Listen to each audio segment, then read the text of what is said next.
Hello बच्चों, कैसे हैं आप सब। मैं हूं कैस अहमद खान और स्वागत है आपका हमारे यूट्यूब चैनल सीयूटी रैंकर्स में। जैसा आप जानते हैं, आपको अपडेट मिल गया होगा कि सीयूटी ने फिर से एक बार सिलेबस चेंज कर दिया है। इसके पहले भी 2022 में इन्होंने सिलेबस को चेंज किया था और सिलेबस को लगभग आधा कर दिया था। इस बार वो जो सिलेबस है उसको भी और कम करने की कोशिश की गई।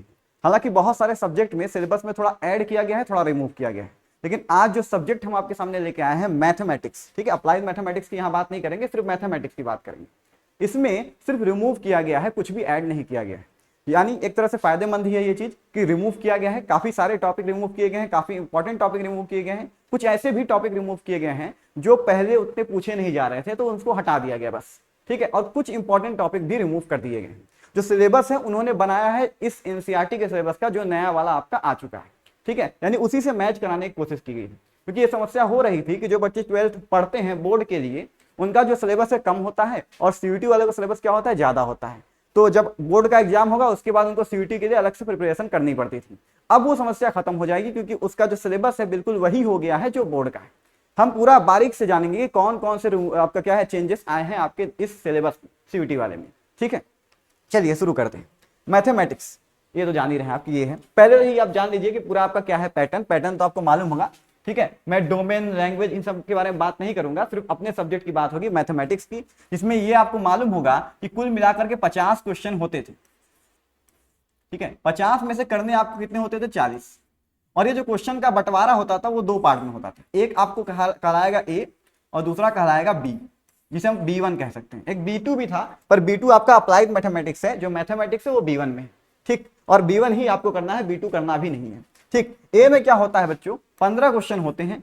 इसका सिलेबस जो होता है B1 से थोड़ा सा कम होता है, B1 से थोड़ा सा कम होता है। कुछ चैप्टर्स नहीं होते, जैसे रिलेशन फंक्शन आपको ए में नहीं मिलेगा पर B1 में मिलेगा, ठीक। और जो B1 है वहां पर आप देखिए 50 क्वेश्चन, 15 यहां हो गए तो बचे 35।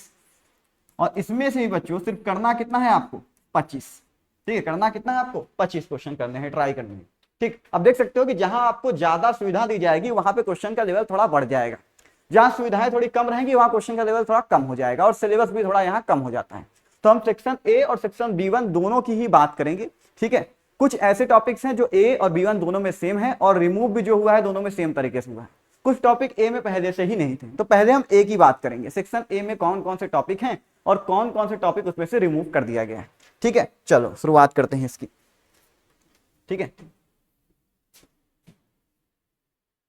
ये ठीक है, बहुत ज्यादा हम चेंज कर देंगे। यहाँ पे देखिए आपका शुरू में आता है सेक्शन ए। सेक्शन ए में हम पहला पार्ट जो है आपका दिख रहा होगा अलजेब्रा, उसकी बात करेंगे।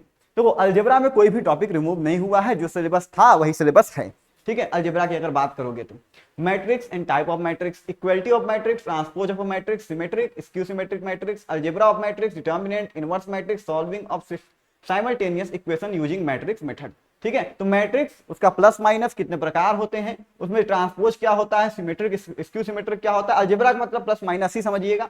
डिटर्मिनेंट जान रहे हो, डिटर्मिनेंट से निकालते हैं इनवर्स, वो भी है। और फिर इनवर्स डिटर्मिनेंट जानने के बाद उसको सॉल्व करने का तरीका, सिस्टम ऑफ लीनियर इक्वेशन को सॉल्व करने का तरीका, इन सब से ही क्वेश्चन आपका बनता है। सारे ही इंपॉर्टेंट टॉपिक हैं। ये अलजेब्रा का टॉपिक सेक्शन ए का है, जिसमें कोई भी आपका क्या है, कुछ भी रिमूव नहीं किया गया, ठीक। इसके बाद वाले टॉपिक में कुछ हद तक रिमूव किया गया है, इस टॉपिक में कोई रिमूव नहीं है। रिलेशन फंक्शन बच्चों पहले भी नहीं था सेक्शन ए में, सेक्शन ए में नहीं था, B1 में है, आगे मिलेगा आपको, लेकिन सेक्शन ए में रिलेशन फंक्शन पहले भी नहीं था, तो अभी भी नहीं है। तो अलजेब्रा कोई टॉपिक खासकर रिमूव नहीं किए ये लोग। उसके बाद कैलकुलस एक बहुत इंपॉर्टेंट टॉपिक है आपके लिए, आपके लिए क्या, इस एग्जाम के लिए, ये जब भी हम मैथ की बात करते हैं 12th में, तो कैलकुलस बहुत इंपॉर्टेंट हो जाता है।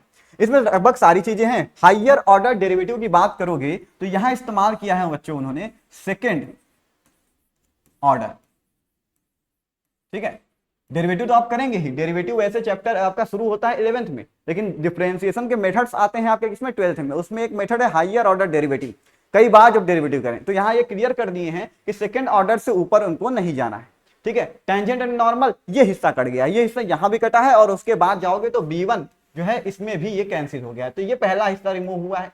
इंक्रीजिंग डिक्रीजिंग फंक्शन ये है, मैक्सिमा और मिनिमा निकालना ये है, फिर इंटीग्रेशन एंड इट्स एप्लीकेशन ये दूसरा पार्ट आ गया। डिफरेंशिएशन की बात करें, जो डिफरेंशिएशन वाला पार्ट है उसमें हायर ऑर्डर डेरिवेटिव लिखा हुआ है, ठीक है, डिफरेंशिएशन वैसे लिखा नहीं है, सिर्फ हायर ऑर्डर डेरिवेटिव लिखा हुआ है। क्वेश्चन भी देखोगे तो इसी तरह मिलते हैं आपको, वो हायर ऑर्डर डेरिवेटिव से क्वेश्चन देते हैं, पैरामेट्रिक वगैरह से ए में क्वेश्चन नहीं होता, B1 में होता है। पढ़ना तो आपको है, पढ़ना है, ए में नहीं होता।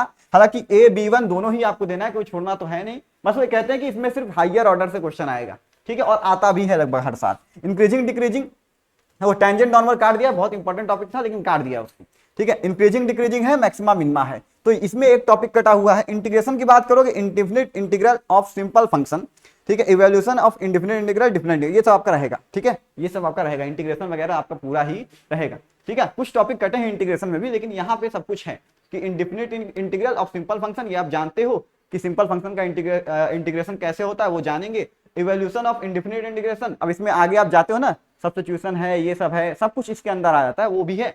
डिफिनिट इंटीग्रल, ठीक है, जो डिफिनिट होता है, ठीक है, 0 से लेके 1 तक, 1 से लेके 2 तक, उसकी बात कर रहे हैं, वो भी यहाँ मौजूद है, ठीक। इसके बाद देखो, इसके बाद जो टॉपिक है,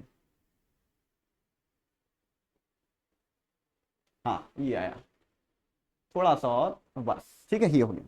अभी जो इंटीग्रेशन है उसी में से थोड़ा सा टॉपिक बचा हुआ है, last topic, application of integration as area under the curve. तो पहले क्या होता था बच्चों की कई तरह के कर्व के क्वेश्चन आ जाते थे एरिया से रिलेटेड, अब क्या कह दिया है, ओनली सिंपल कर्व, ठीक है, ओनली सिंपल कर्व। अभी इसकी डिटेल में आप नहीं जाओगे, ठीक है, अभी इन्होंने बस यहाँ पे इतना ही लिखा है नए वाले सिलेबस में, ठीक, तो उससे मालूम नहीं चलता कि ओनली सिंपल कर्व से उनका मतलब क्या है। वो जब जाओगे B1 वाले पार्ट में थोड़ा डिटेल में, तो आपको समझ में आ जाएगा कि उनका मतलब क्या है। डिफरेंशियल इक्वेशन की बात करो बच्चों, तो order and degree of differential equation ये हमेशा रहेगा, ठीक है। फॉर्मुलेटिंग, ये जो वर्ड है इसको हटा दो, फॉर्मुलेशन ये बिल्कुल ही हट गया है, ये चाहे आगे आप LPP पढ़ेंगे वहां से भी हट गया है, जो आपका डिफरेंशियल इक्वेशन है वहां से भी हट गया है, ठीक है, ये चौथा पार्ट है डिफरेंशियल इक्वेशन, ठीक है।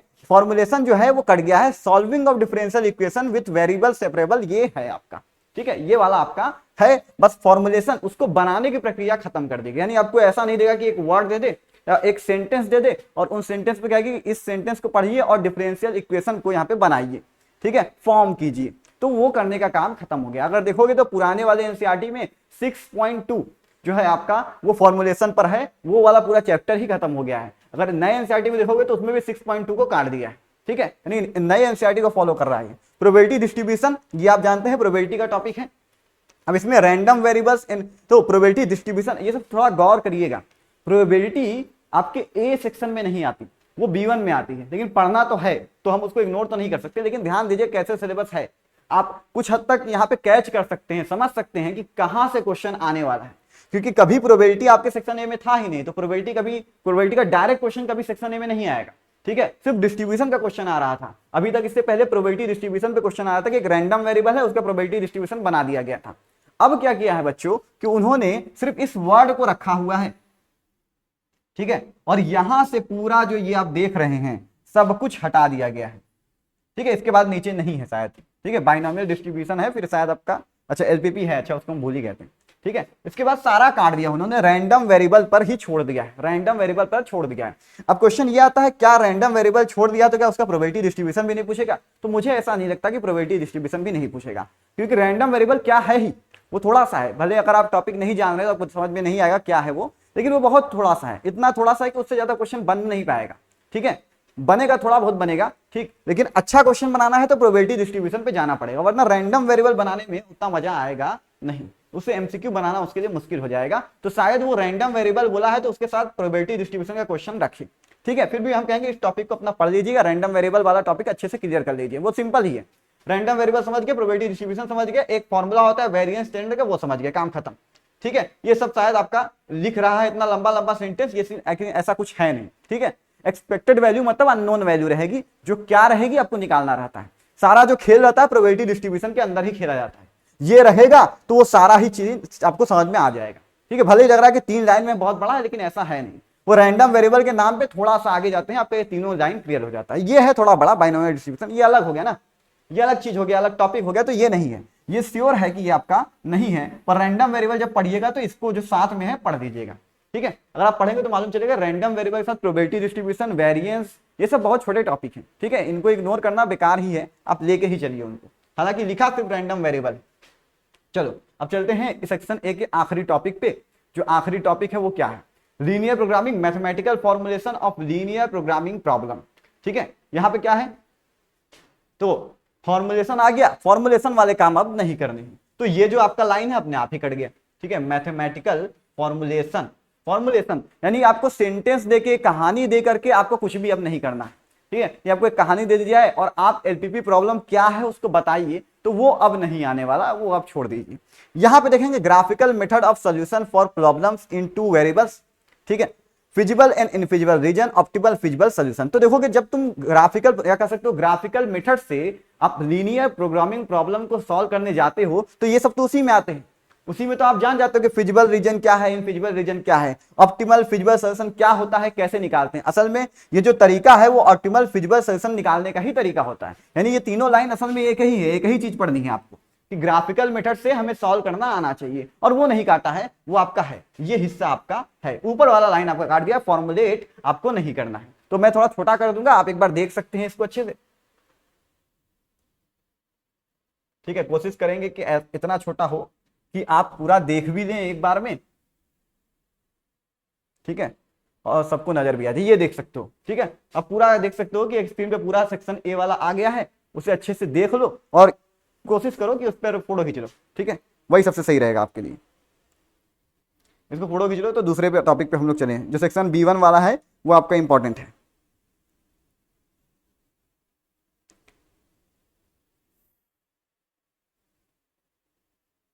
चलें, ठीक है, इसके बाद वाले टॉपिक पर फोटो वोटो खींच लिए होगे।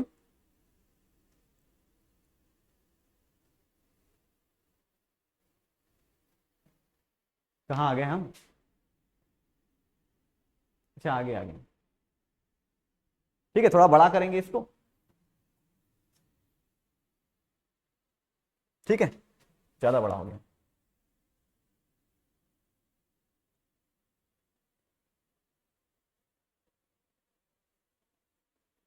अब ठीक है। ठीक है, एक पेज आपके सामने आ रहा है, हम बारी बारी हर एक टॉपिक को कवर करेंगे। जैसे कि आपका है पहला वाला types of relation and function, ये पहला टॉपिक होता है, हमेशा ही होता है। बी का स्टार्ट कर रहे हैं, B1 वाला। ठीक, अब डिटेल में हम सारा सिलेबस समझेंगे। ठीक है, वहां जो था वो खत्म हो गया। यहाँ पे क्या है, types of relation, relation reflexive, symmetric, transitive, जिसको मिला के बोलते हैं इक्विवेलेंस रिलेशन। फिर फंक्शन का, फंक्शन में वन वन और साथ में ऑन टू फंक्शन, बस इतने तक आएगा। मतलब आपको रिफ्लेक्सिव, सिमेट्रिक, ट्रांसिटिव चेक करने के रिलेशन में आएगा, फंक्शन में one one onto check करने को आएगा, और उसके बाद जो है आपका कॉम्पोजिट फंक्शन या आपका बाइनरी ऑपरेशन या आपका इनवर्स ऑफ अ फंक्शन, ये नहीं आएगा। ठीक है, ये इतना टॉपिक आपका कट गया है। ठीक है, बाइनरी ऑपरेशन से पहले भी उतना क्वेश्चन बन नहीं रहा था, बाइनरी ऑपरेशन से बनता भी नहीं है। ठीक है, इनवर्स फंक्शन से बना सकते थे, पर अब वो बनने वाला नहीं है क्योंकि वो सिलेबस का हिस्सा नहीं रह गए। वैसे बना नहीं था, पिछली बार भी देख सकते हो। तो ये वो टॉपिक्स थे जो पहले भी उतने ज्यादा एक्टिव नहीं थे, सक्रिय नहीं थे, तो उनको हटा भी दिया गया, ये फालतू हो रहा है। ठीक है, फिर दूसरा टॉपिक है इनवर्स ट्रिग्नोमेट्रिक फंक्शन। आईटीएफ जानते हो कि आईटीएफ सिलेबस में, जो बोर्ड का सिलेबस में काफी हद तक रिमूव हो गया। पिछले बुक्स को देखोगे तो काफी क्वेश्चन होते थे वहां पे, अब वो कम हो गया है। ठीक है, बहुत लिमिटेड क्वेश्चन होते हैं, बहुत लिमिटेड आता है वहां से। तो यहां भी वही काम किया गया, बहुत लिमिटेड कर दिया गया है। जो एलिमेंट्री प्रॉपर्टीज हैं उनको हटा दिया गया। ठीक है, एलिमेंट्री प्रॉपर्टीज हटा दिया गया है, तो बचा डेफिनेशन, रेंज, डोमेन क्या होता है। मतलब एक इनवर्स ट्रिग्नोमेट्रिक फंक्शन में 6 होते हैं बाय डेफिनेशन। अगर आप जाओगे तो रेंज डोमेन पढ़ना ही पड़ेगा आपको। प्रिंसिपल वैल्यू क्या होती है ये भी तब पढ़ लोगे। ठीक है, और साथ में ग्राफ आपको बनाना आना चाहिए। प्रिंसिपल वैल्यू वगैरह इसलिए मालूम होना चाहिए क्योंकि आपको अक्सर मान वगैरह पूछता रहता है। अगर आपको आइडिया लगाना है कि किस तरह का क्वेश्चन आता है तो आप एनसीईआरटी क्वेश्चन देख सकते हो, इतना काफी है, उतने से ही वो क्वेश्चन बनाएंगे, इसीलिए तो वो उसी के अकॉर्डिंग काटे पीटे हैं। अब आते हैं अलजेब्रा मैट्रिक्स में, जिसमें बहुत ज्यादा कटा नहीं है, थोड़ा बहुत ही कटा है। देखिए डिटरमिनेंट में शायद इसी में आ जाए, अलजेब्रा वाला टॉपिक है। ठीक है, आ गया आ गया आ गया। ठीक है, मैट्रिक्स और डिटरमिनेंट दो टॉपिक हैं। मैट्रिक्स और डिटरमिनेंट जो टॉपिक कटे हैं उनमें सब कुछ तो है जो हम अभी पढ़े थे ऊपर, कि मैट्रिक्स है, मैट्रिक्स के प्रकार हैं, मैट्रिक्स आपका क्या रहेगा, कैसे ऐड करते हैं, कैसे माइनस करते हैं, कैसे इनटू करते हैं, सब कुछ आपका आना चाहिए, सब कुछ। और उसके बाद उसमें जो टाइप्स होते हैं, जैसे अदर टाइप तो है ही, symmetric, skew symmetric, null matrix, सारा कुछ आपको आना चाहिए। ये यहाँ पे देख सकते हो कि ये जो टॉपिक है वो काटा गया, concept of elementary row and column operation. तो बच्चों रो और कॉलम ऑपरेशन जो है इनवर्स निकालने के लिए किया जाता है। ठीक है, इनवर्स निकालने का इस्तेमाल, इनवर्स निकालने का जो तरीका है वो डिटरमिनेंट में है, इस वजह से उन्होंने यहाँ वाला काट दिया। और यहाँ वाले से क्वेश्चन पूछ भी नहीं सकते थे, क्योंकि क्वेश्चन अगर पूछेंगे तो वो होता है सब्जेक्टिव क्वेश्चन, उसको बोलते हैं गॉस जॉर्डन मेथड। जिसमें हम लोग क्या करते हैं, एलिमेंट्री रो ऑपरेशन का इस्तेमाल करके इनवर्स फाइंड करते हैं। एलिमेंट्री रो ऑपरेशन और भी चीजों में इस्तेमाल होता है, लेकिन वो सारे सब्जेक्टिव होते हैं, तो उनको हटा दिया गया है। उनको पहले भी उनसे क्वेश्चन नहीं बन पा रहे थे, उनको हटा दिया गया कि बच्चों पे लोड बढ़ेगा, हटा दीजिए। बाकी सब है, बाकी सब नॉर्मल चीजें आप पढ़ सकते हैं। ठीक है, आपका इंटू वगैरह है, एग्जिस्ट करता है कि नहीं, प्रोडक्ट कितना होगा, इनवर्स क्या होगा, ये सारा कुछ है। इनवर्स दोबारा आपको डिटर्मिनेंट मिल ही जाएगा। ठीक है, वो सारा कुछ है और कुछ घटा नहीं, बस यही है एलिमेंट्री रो ऑपरेशन जो सब्जेक्टिव पार्ट है हटा दिया है। यहां भी ज्यादा कुछ नहीं घटा है, डिटर्मिनेंट सब कुछ है। ठीक है, कि पहले ये लिख दिया है अप टू 3x3, क्योंकि सभी जानते हैं कि इससे ऊपर निकालना पड़ेगा तो मुश्किलें आएंगी। ठीक है, यहां तक आपको गया है डिटर्मिनेंट। प्रॉपर्टीज ऑफ डिटर्मिनेंट ये हिस्सा काट दिया गया है। ठीक है, ये हिस्सा काट दिया गया है। अभी बता रहे हैं कि इससे क्या आता है, और देखो क्या क्या है, माइनर है, कोफैक्टर है, application of determinants in finding the area of triangle, adjoint and inverse of a square matrix, consistency, inconsistency, and number of solution of system। ये बहुत ज्यादा एक कर दिया है। जो हम पीडीएफ है वो डाउनलोड किए तो सीयूटी के वेबसाइट से ही है, लेकिन इन्होंने वो देखो कि कुछ वर्ड्स को साथ साथ लिख दिया है, आप समझ समझ के पढ़िएगा। कंसिस्टेंसी, इनकंसिस्टेंसी, फिर and number of solution of system of linear equation by examples. ठीक है, बहुत एक करके लिख दिया है। Solving system of linear equations in 2 or 3 variables having unique solution using inverse of matrix. ठीक है, पढ़ दिया पूरा मैंने, लेकिन आप समझो वही चीज है जो पढ़े हुए हैं, कुछ एक्स्ट्रा नहीं है। प्रॉपर्टी वाला काटा गया है। प्रॉपर्टी वाले पे क्वेश्चन देखो कैसा आता था। ठीक है, इस टाइप का क्वेश्चन आता था, जैसे 1 1 1 A square A cube B square B cube. ये जो क्वेश्चन है इसको बराबर करके क्या आएगा, ऑप्शन से आप निकालते थे। एक्स वाई जेड वाला आता था, ये सब आता था। ठीक है, वो हिस्सा आपका काट दिया गया है, इतना आपका छोड़ा गया है। जो इसको हटाने से बड़ा बड़ा कह सकते हो कि राहत मिलेगा, क्योंकि इसके क्वेश्चन बड़े बड़े होते थे। हालांकि कुछ शॉर्ट ट्रिक होते हैं जो अप्लाई करने पर ऑप्शन ढूंढा जा सकता है, लेकिन वो एक एक्स्ट्रा चीज है पढ़ने के लिए, लेकिन वो काट दिया है, थोड़ा आराम मिल जाएगा आपको। ठीक है, तो इस टाइप के क्वेश्चन आपके नहीं आने वाले। ठीक है, जो आपके सामने यहाँ पे लिखे हैं, प्रस्तुत हैं। ठीक, उसके बाद देखोगे कैलकुलस।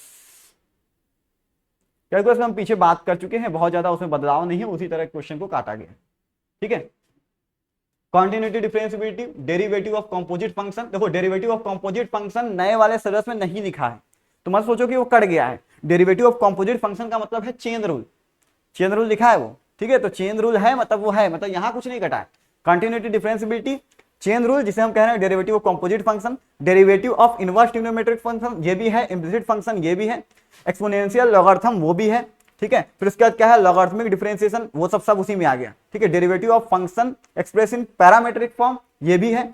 ठीक है, सेकंड ऑर्डर डेरिवेटिव ये भी है। ये हिस्सा आपका नहीं है। Rolle's and Lagrange's mean value theorem without proof या विद प्रूफ, ये किसी भी फॉर्म में अब ये नहीं रहा। ठीक है, इससे क्वेश्चन पिछली बार भी नहीं आए थे। ठीक है, वो पहले ही इशारा कर चुके थे कि ये सब चीजें बहुत ज्यादा निष्क्रिय हो रही हैं, इसको हटा देना ही सही पड़ेगा।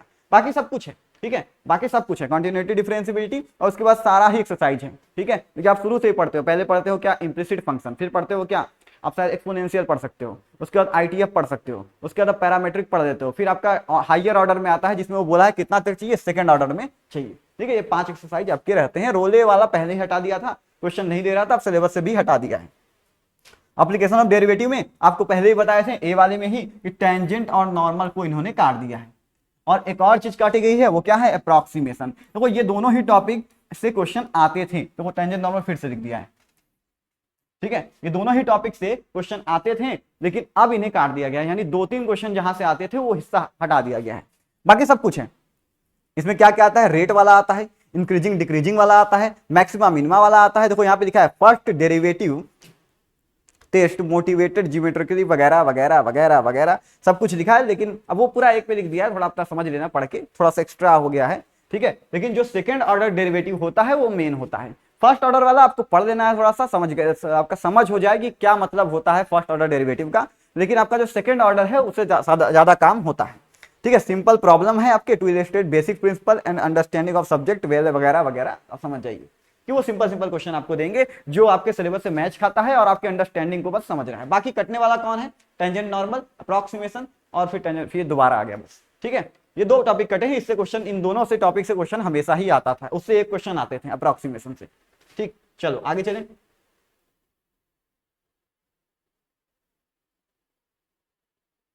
इंटीग्रल की बात कर लेते हैं। ठीक है, थोड़ा और, क्योंकि इंटीग्रल में और नीचे कुछ है। ठीक है, तो हम इंटीग्रल टॉपिक हटा दे रहे हैं, ये आप समझ जाइएगा। चलो ठीक है, हम फिर से कर देंगे। ठीक है, इंटीग्रल वहां लिखा रहेगा तो आपको आइडिया रहेगा कौन सा टॉपिक चल रहा है। इंटीग्रल में क्या है, integration as inverse process of differentiation, ये उसकी डेफिनेशन में आता है। Integration of a variety of function by substitution, ये सब्स्टिट्यूशन में जितने मेथड आते हैं सब आते हैं। ठीक है, by partial fraction, by parts and only simple integral, से टाइप लिख दिया है आपके सामने। ठीक है, इतने टाइप है कि इस टाइप के क्वेश्चन हम देंगे, लेकिन नए वाले सिलेबस में बच्चों ये वाला टाइप काट दिया है। ये जो टाइप है नए वाले सिलेबस से डिलीट कर दिया गया है, हटा दिया गया। ठीक है, ऊपर वाले सारे टाइप आपके हैं। ठीक है, ऊपर वाले सारे टाइप आपके मौजूद हैं। बाकी आप समझ सकते हैं कि इनसे कौन कौन, देखो ये वाला बहुत लेंदी क्वेश्चन हो जा रहा था, इसमें आपका ऊपर वाला फॉर्मूला बनता है, बहुत बड़ा हो जाता है, तो उनको उन्होंने हटा दिया है, पूरी तरह से खत्म कर दिया है। ठीक है, आपको ये आइडिया हो गया है। बाकी आपका पुराना वाला सब कुछ है, खाली वो टाइप हटाया गया है। नीचे भी आप देख लीजिए एक और चीज, ठीक है, सब्जेक्टिव पोर्शन को जब भी किया है कोशिश उन्होंने एलिमिनेट करने का। जैसे यहाँ देखो definite integral as a limit of sum, ये हिस्सा काट दिया है।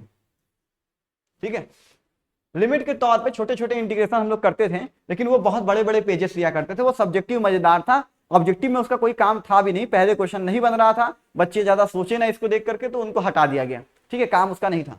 यहाँ पे जो देख सकते हो फंडामेंटल थ्योरम ऑफ कैलकुलस, ये कोई नई चीज नहीं है। ठीक है, इसको देख के घबराइएगा नहीं कि भाई ये क्या चीज है, ये भी तो कोई थ्योरी नहीं है, ये बहुत सिंपल है। जो तुम लोग पढ़ते हो कि ए से लेके बी तक इंटीग्रेट करते हैं, तो कैसे करते हैं, उसका इंटीग्रेशन मान लो आता है 5x, तो लिखते हैं a से b, और फिर पहले वाले में अपर लिमिट पुट करते हैं, दूसरे वाले में लोअर लिमिट पुट करते हैं। इसी को बोलते हैं फंडामेंटल थ्योरम ऑफ कैलकुलस। तो उससे घबराना नहीं कि कुछ नया दे दिया, वही पुराना वाला ही दिया है। ठीक है, वो तो करना ही है, डेफिनेट पढ़ोगे तो वो करना ही करना है। तो डेफिनेट में बाकी सब है वो काट दिया। प्रॉपर्टीज हैं, प्रॉपर्टीज से क्वेश्चन आते रहते हैं, वो रहेंगे। ठीक है, वो काटेगा नहीं। ठीक है, इतना वो मूर्ख नहीं है कि प्रॉपर्टी ही काट दे। चलो अगला है application of integral, application in finding the area under simple curve. ठीक है, अब देखो यहां से वो काट दिया है। ठीक है, हम पूरा नहीं पढ़े क्योंकि हम जानते हैं फिर वही चीज है, रिपीट करेगा, पीछे वाली कहानी है, तो हम पूरा नहीं, बस बता रहे हैं कौन चीज काटा। ठीक है, दो कर्व के बीच का एरिया आपको नहीं निकालना, मतलब मुश्किल जो होते थे कर्व, क्योंकि दो कर्व के बीच का निकालना अक्सर परेशान करता था आपको, दो कर्व के बीच का इंटरसेक्शन निकालना मुश्किल हो जाता था।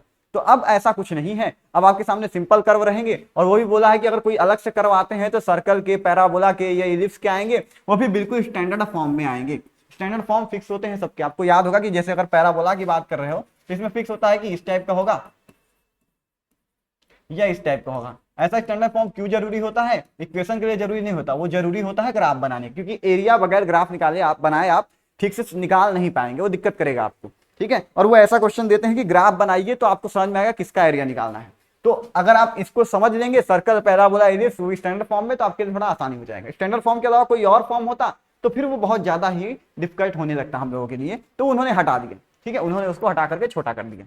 डिफरेंशियल इक्वेशन की बात करो, इसमें बात हम लोग शायद कर चुके हैं, कौन सा टॉपिक कटा हुआ है, वही टॉपिक फिर से कटा है, ये वाला फॉर्मेशन वाला टॉपिक। ठीक है, फॉर्मेशन।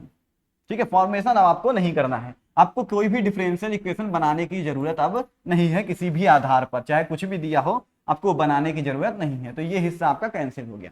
बाकी है solution of differential equation by method of separation of variable, homogeneous, and आखिरी में है लीनियर डिफरेंशियल इक्वेशन। तीन ही होते हैं, तीनों दिया है। ठीक है, अब सेक्शन ए में जाओगे तो वहां एक ही मेथड आता है, सेपरेबल वाला। ठीक है, सेपरेबल वाला ही आता है, यहाँ पे B1 वाले में तीनों से आ सकता है क्वेश्चन। ठीक है, आप इससे अंदाजा लगा सकते हो कहां से कितने क्वेश्चन बन सकते हैं। जैसे सेपरेबल वाला आपका ए में है और कोई तरीका नहीं है, तो ए में सिर्फ सेपरेबल से ही क्वेश्चन आएगा। लेकिन यहाँ पे जब आओगे तो सेपरेबल इस्तेमाल वो कर चुके हैं, तो दोबारा वो मुश्किल है कि करेंगे, वो होमोजीनियस या डिफरेंशियल लीनियर डिफरेंशियल इक्वेशन ही इस्तेमाल करेंगे, वो आप गेस कर सकते हो।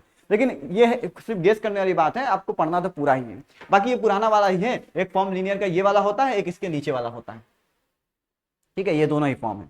इसके बाद अगर बात करोगे तो ये आता है आपका वेक्टर एंड 3 डायमेंशनल ज्योमेट्री। ठीक, ये आपका आ गया वेक्टर एंड 3 डायमेंशनल ज्योमेट्री में, बस इतना काट दिया। ठीक है, इतना हिस्सा आपका काट दिया।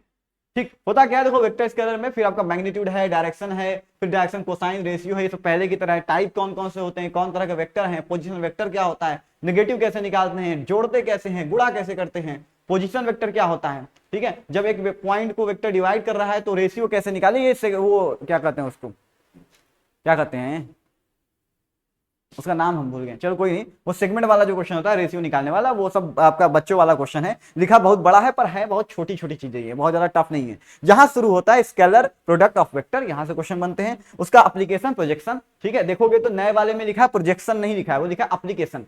तो स्केलर का एप्लीकेशन प्रोजेक्शन निकालना ही है और कोई नहीं है। लेकिन वेक्टर के साथ कोई एप्लीकेशन नहीं है, क्योंकि वेक्टर जो है उसमें एप्लीकेशन होता है फोर्स वगैरह निकालना, फोर्स नहीं है, गलत बोल रहे हैं हम, टॉर्क वगैरह निकालना शायद, ठीक है। फिजिक्स में जो आते हैं वेक्टर क्वांटिटी, दो वेक्टर क्वांटिटी को इनटू करने से वही उसके एप्लीकेशन में आते हैं, ज्यादा कुछ आता नहीं उसके एप्लीकेशन में, ठीक है। एरिया वेरिया निकालने का एप्लीकेशन आता है पर उन्होंने वो नहीं लिखा है, ठीक है, कि आपके वेक्टर दिया गया है, दो साइड है, दो एक ट्रायंगल है, उसके दो साइड दिए गए हैं, वेक्टर में दिए हैं, बताइए, तो गुणा करने पर आ जाता है, पर वो सब यहाँ पे नहीं है। तो एप्लीकेशन स्केलर का है, आपका वेक्टर से, वेक्टर के एप्लीकेशन से उतना क्वेश्चन नहीं बनता। 3 डायमेंशनल ज्योमेट्री में बस इतना याद रखो, प्लेन वाला पार्ट एकदम पूरी तरह से कैंसिल कर दिया है, सिर्फ लाइन की कहानी बची है, प्लेन का कोई कहानी नहीं बचा है। प्लेन जहां जहां है काट दो, प्लेन यहां आ रहा है, ठीक है, लाइन इन प्लेन यहां आ रहा है, distance of point from a plane यहां आ रहा है, तो ये हिस्सा पूरा कटा हुआ है, ठीक। फिर डायरेक्शन कोसाइन रेशियो, जैसे वहां निकालोगे वेक्टर का, यहां निकालोगे लाइन का, या ज्वाइनिंग बिटवीन एक लाइन जो 2 पॉइंट से जाती है उसका निकालोगे। कार्टेशियन वेक्टर फॉर्म निकालोगे लाइन का। कोप्लेनर एंड स्क्यू लाइंस, अब सोचोगे कि भाई कोप्लेनर वर्ड तो लिखा ही नहीं नए वाले सिलेबस में, तो क्या नहीं है? नहीं, देखो कोप्लेनर बड़ा सिंपल होता है, कंडीशन होता है कि 3 लाइन एक प्लेन में कब होंगी, तो वो उतना टफ नहीं होता, बस एक कंडीशन है, आपको याद रखना है। जैसे स्क्यू का याद रखोगे वैसे ही कोप्लेनर का याद रखोगे। 2 लाइन के बीच में डिस्टेंस, चाहे वो पैरेलल हो चाहे वो स्क्यू हो, उनके कंडीशंस। फिर Cartesian and vector equation of plane, plane word आ गया तो चलो काट देते हैं इसको, ठीक है, ये वाला हिस्सा हम काट देंगे। एंगल है, एंगल बिटवीन 2 लाइन है, लेकिन प्लेन लाइन प्लेन ये सब नहीं है, ठीक है, इतना हिस्सा कटा है। प्लेन काटने से आपको बड़ी राहत हो जाएगी, क्योंकि क्वेश्चन अक्सर 3D में लाइन प्लेन से ही बनता था, मिला करके या प्लेन से अकेले, प्लेन वाले ही ज्यादा आपके लिए थोड़ा मुश्किल पैदा करते थे, बाकी लाइन का तो सिंपल होता है। तो प्लेन काट दिया है, जो आपके एनसीईआरटी के नए वाले सिलेबस में भी काटा हुआ है, ठीक है, वो आपका काट दिया है। आखिरी टॉपिक, अच्छा नहीं अभी प्रोबेबिलिटी भी तो है, ठीक है। लीनियर प्रोग्रामिंग में क्या है, फिर से वही बात होगी, यहां पर देख सकते हो। वैसे जो हम मेन बताए थे वो वाला नहीं दिखाया क्या, introduction, related terminology such as, जो टर्म्स आते हैं उनके बारे में, कांस्टेंट है, ऑब्जेक्टिव फंक्शन है, ऑप्टिमाइजेशन क्या है, फिर different type of linear programming, ये काट दिया है, ठीक है। अब कई तरह के लीनियर प्रोग्रामिंग होते हैं, ठीक है, क्योंकि प्रोग्रामिंग कई तरह की चीजों की होती है ना, कोई इंडस्ट्री चला रहा है, कहीं सामान बेच रहा है, ठीक है, तो उसकी प्लानिंग कीजिए, किसी को कुछ सामान बेचना है उसकी प्लानिंग कीजिए, किसी को डाइट तैयार करना उसकी प्लानिंग कीजिए। तो अलग अलग टाइप के प्लानिंग हुआ करते थे, लेकिन उनको हटा दिया गया है, उनके फॉर्मुलेशन को भी हटा दिया गया है, ठीक है। फॉर्मुलेशन वो पूरा हमको हटा देना चाहिए, तो ये पूरा आपका हटा दिया है, ठीक है। फिर ग्राफिकल मेथड, वो सॉल्व करने वाला वो आपका रहेगा, उसमें ही फिजिबल इनफिजिबल रीजन आता है, उसमें ही फिजिबल इनफिजिबल सोल्यूशन आता है, उसमें ही ऑप्टिमल फिजिबल सोल्यूशन आता है, ठीक है, ये कंडीशन है बस, ठीक। तो सिर्फ और सिर्फ आपका जो लीनियर प्रोग्रामिंग प्रॉब्लम है उसको ग्राफिकल मेथड से सॉल्व करना ही है और कुछ भी नहीं है। अगर उसको सॉल्व करने जाओगे तो आपको ये टर्म भी सीखने पड़ते हैं, ठीक है, ऊपर वाले, ठीक है, ये टर्म भी सीखने पड़ते हैं और नीचे के जो टर्म है वो भी सीखने पड़ते हैं, तो वो उसी में सीख जाते हैं आप, ठीक है, जब ग्राफिकल मेथड सीखते हैं, तो कुछ ज्यादा इसमें सिलेबस में नहीं है। आखिरी टॉपिक क्या है, मल्टीप्लिकेशन थ्योरम और प्रोबेबिलिटी, ये है। तो अब ये कहोगे कंडीशनल प्रोबेबिलिटी स्टार्ट किया है, उसमें कंडीशनल से स्टार्ट किया, मल्टीप्लिकेशन का नाम नहीं दिया, पर कंडीशनल से ही बच्चों मल्टीप्लिकेशन वाला बनाया गया है, तो इसको हटाया नहीं गया, वो बस लिखना भूल गया। कंडीशनल प्रोबेबिलिटी में आ ही जाता है मल्टीप्लिकेशन, पहले कंडीशनल आता है, फिर मल्टीप्लिकेशन आता है, फिर उसमें इंडिपेंडेंट आता है, फिर टोटल लॉ ऑफ प्रोबेबिलिटी आती है, फिर बेस थ्योरम आता है, फिर आता है रैंडम वेरिएबल, और यहीं तक सिलेबस दे करके वो कम कर दिया, पर हमको ऐसा लगता है इससे क्वेश्चन वो कुछ हद तक बनाने का प्रयास करेगा, ठीक है, बहुत ज्यादा इससे क्वेश्चन बनते हैं नहीं, ठीक। अब ये मान के चलो कि अब से तो लिखा तो है कि इतना पूरा हम काट रहे हैं, ठीक है, probability distribution, mean and variance, फिर उसके बाद क्या है ये रिपीटेड इंडिपेंडेंट, जिसे कहते हैं बर्नौली ट्रायल या बाइनोमियल डिस्ट्रीब्यूशन, ये पूरा काट रहे हैं, ये लिख दिया है वो, ठीक है, पर हमको ऐसा लगता है कि रैंडम वेरिएबल में थोड़ा सा पार्ट इसका आएगा, ठीक है, ये सब आएगा, वैसे ये लिखा है काट दिए हैं, ठीक है, हो सकता है भाई सिलेबस बहुत कम कर दिया हो, इसलिए आपको ये पूरा हिस्सा ही काट दिया, लेकिन इसको काटने का मतलब है कि उसके अच्छे क्वेश्चन नहीं बनेंगे रैंडम वेरिएबल से, ठीक है, उसके अच्छे क्वेश्चन नहीं बनेंगे रैंडम वेरिएबल से, अगर वो पूरा ही काट दिया है तो। प्रोबेबिलिटी डिस्ट्रीब्यूशन हमको लगता है कि थोड़ा बहुत वो दे सकता है, लेकिन काट दिया है, ये है कि पूरा काट दिया, ठीक है। तो अब ये रैंडम वेरिएबल पढ़ना, थोड़ा प्रोबेबिलिटी डिस्ट्रीब्यूशन देख लेना, कुछ टफ नहीं है, ठीक है। रैंडम वेरिएबल जानने के बाद आपको वो जो चार्ट बनाते हो बस वही प्रोबेबिलिटी डिस्ट्रीब्यूशन है, बस और कुछ नहीं, ठीक है। उसके बाद ये एक अलग टॉपिक था जो वो काट दिया है, उससे श्योर हैं आप, ठीक है, उसके पहले के नहीं। बहुत लाल लाल हो गया क्या? हाँ, क्योंकि आखिर में कई टॉपिक काटे गए हैं उन्होंने, ठीक है, तो काफी लाल लाल हो गया है, लेकिन आप समझ जाइए कि क्या क्या कटा है, ठीक। अगर आप ध्यान देंगे तो प्रोबेबिलिटी में रैंडम वेरिएबल के बाद का पार्ट काटा है, बाइनोमियल डिस्ट्रीब्यूशन काट दिया है। लीनियर प्रोग्रामिंग में क्या काटा है, अलग टाइप के जो आपके एलपीपीस आते हैं वो काट दिया है, आपके जो फॉर्मुलेशन है वो काट दिया है। ठीक है, रखा क्या है, सिर्फ सॉल्व करना, और सॉल्व करने में ही सारा आप सीख जाते हैं। ठीक है, ग्राफिकल मेथड से सॉल्व करना, उसी में सब सीख जाते हैं। 3 डायमेंशन में प्लेन पूरा काट दिया है, 3D का पूरा प्लेन काट दिया है। यहाँ पर स्केलर ट्रिपल प्रोडक्ट काट दिया है, इससे क्वेश्चन बनते थे, एक एक क्वेश्चन हमेशा बनते थे इससे, वो काट दिया है। और बाकी सब है, बाकी सब पुराना वाला है, वो सब है आपका। ठीक है, अरे कहाँ चला गया, हाँ यहाँ पे आ गया। डिफरेंशियल इक्वेशन में बात करोगे, फॉर्मुलेशन काट दिया है, फॉर्मुलेशन से क्वेश्चन कभी कभी आता था एक अक्खो, लेकिन वो भी अब नहीं आएगा, वो काट दिया है। यहाँ पे एंगल बिटवीन द टू, मतलब कि जो कर्व्स है अब वो सिंपल सिंपल आएंगे, एरिया अभी भी निकालना रहेगा पर सिंपल कर्व के बीच का निकालना रहेगा। ठीक है, बाकी वो काट दिया है। उसके बाद अगर देखोगे यहाँ पे डिफिनिट इंडिकेशन, देखो ये सब्जेक्टिव पार्ट है, ये वो पहले भी काटा था, तो आज भी वो खत्म ही कर दिया पूरी तरह से। ये जो लाइन लगा है ना, ये है, ठीक है, ये सब आपके डिफिनिट इंडिकेशन पूरा है। उसका subjective part limit as sum, limit of a sum, वो कट गया है। ठीक है, यहाँ पे ये टाइप्स कटे हैं जो रूट में इस तरह से लिखे हैं, बस बाकी सब तो इसमें है। ठीक है, बाकी सब इंटीग्रेशन में है पूरा का पूरा। यहाँ देखोगे तो एप्लीकेशन ऑफ डेरिवेटिव में टेंजेंट नॉर्मल काटा है, अप्रोक्सीमेशन काटा है, बस। ठीक है, अगर आप देखो कॉन्टिन्यूटी डिफरेंशिएबिलिटी में रोले एंड लैग्रांज थ्योरम काट दिया, यहाँ पे प्रॉपर्टीज काटा है, यहाँ पे रो कॉलम फॉर्म काटा है, यहाँ पे आपका क्या काटा है, सिर्फ देखो सिर्फ आपका रिफ्लेक्सिव, सॉरी ये क्या है, आईटीएफ पढ़ रहे हैं ना, आईटीएफ में सिर्फ आपको क्या जानना है कि जितने भी आईटीएफ मतलब इनवर्स ट्रिग्नोमेट्रिक फंक्शन होते हैं, उनका डोमेन क्या है, उनका रेंज क्या है, प्रिंसिपल वैल्यू क्या है, और ग्राफ किस तरह से होते हैं, बस इनफ, काम खत्म हो गया। ठीक है, यहाँ पे क्या है, अगर आपका रिलेशन पढ़ना है तो रिलेशन में 3 टाइप, रिफ्लेक्सिव, सिमेट्रिक, ट्रांसिटिव, बस इतना। फंक्शन पढ़ रहे हैं तो 1 1 on 2, बस इतना, और कुछ भी नहीं। और फिर उसके बाद अगर देखोगे, अच्छा ये खत्म हो गया सेक्शन ए, हम दोबारा रिवाइज नहीं कराएंगे, सेक्शन ए और B1 समझ गए तो सेक्शन ए समझ ही गए होंगे। ठीक है, तो ये था आपका सिलेबस, सब कुछ काट पीट के क्या क्या बचा क्या नहीं बचा सब आपको बता दिया गया है। ठीक है, जिससे आप समझ सकते हो कि सिलेबस काफी हद तक कम हो गया है और नए वाले एनसीईआरटी को उन्होंने पूरी तरह से फॉलो किया है। अगर आप जानना चाहते हो पूरे अच्छे से कि कौन कौन से टॉपिक कट गए हैं और ज्यादा तरीके से, तो आप एनसीईआरटी देख सकते हो नया वाला। ठीक है, आप बाई चैप्टर समझ सकते हो कौन सा तरह के क्वेश्चन बचेंगे, आप कौन सा तरह के क्वेश्चन खत्म हो जाएंगे। ठीक, यहां पर जितना समझाने लायक था हमने आपको समझा दिया। अब इसके लिए बस तैयारी करो, सिलेबस जान लिया है, ठीक है, अच्छे से मेहनत करो, पढ़ाई करो। अब जान रहे हो कि जब सिलेबस कम होता है तो क्वेश्चन का लेवल वो उठाने का प्रयास करते हैं। ठीक है, क्योंकि उनके पास एक ही टॉपिक से कई सारे क्वेश्चन बनाने का मौका मिल जाता है, तो उसमें वैरायटी मिलती है, साथ साथ थोड़ा डीप भी क्वेश्चन वो पूछ सकते हैं। ठीक है, तो जब वो सिलेबस को कम किए हैं तो लेवल को बढ़ा सकते हैं, आप भी लेवल को बढ़ा दीजिए और स्पीड बढ़ा करके तैयारी करना शुरू कर दीजिए। ठीक है, हमसे जुड़ने के लिए आपका बहुत बहुत धन्यवाद।